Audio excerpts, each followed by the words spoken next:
Call this a balance pad Superman. So we're gonna get a balance pad. If you don't have one, start on a pillow or just on the floor. Center the knee over center of the foot, gently pressing down through the ball of the foot and the big toe. Squaring the hips, and then kind of like Superman, I don't know if this is quite how he flies, but I'm reaching my fingertips forward and my heel backwards, and then I'm coming up.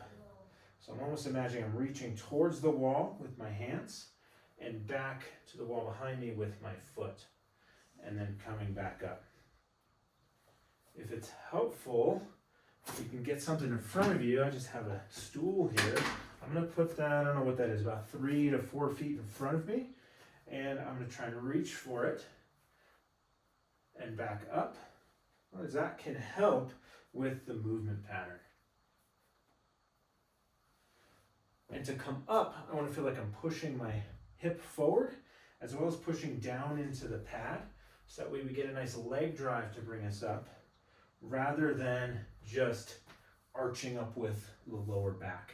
And then as we do this, try and keep the shoulders and neck relaxed. Sometimes people get a little wobbly and they shrug up to their shoulders. So what we're getting out of this, as we reach the foot back, I'm gonna maybe engage the glute, and I reach forward. You can see I'm not locked out here. So I'm getting a bit of a hip hinge.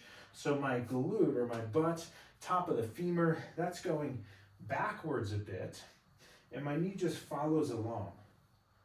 And so I'm trying not to have a locked out knee, but if I go with a squat strategy, which is more knee forward, I don't really get there. And so I want to try and get my torso closer to horizontal and then engage through the glute on the back leg.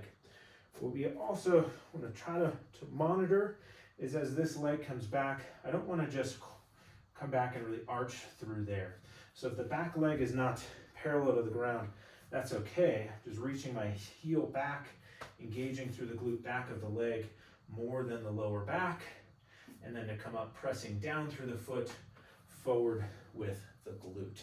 So hopefully, after doing a number of reps, you'll feel some muscle engagement through the foot and ankle, glute, maybe even a little bit in the hamstring, not too much in the low back, and not too much in the quad, maybe just a little bit.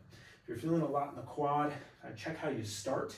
A lot of times people start by thrusting their knee forward, and so knees relaxed, work on a more of a hip hinge, and we have a ton of videos on that.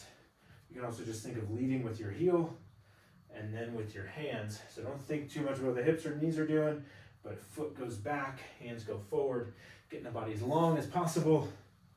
Maybe that's like Superman flying in midair. I'm not quite sure, but this can be a great balance challenge as well as strengthening for a lot of the posterior chain.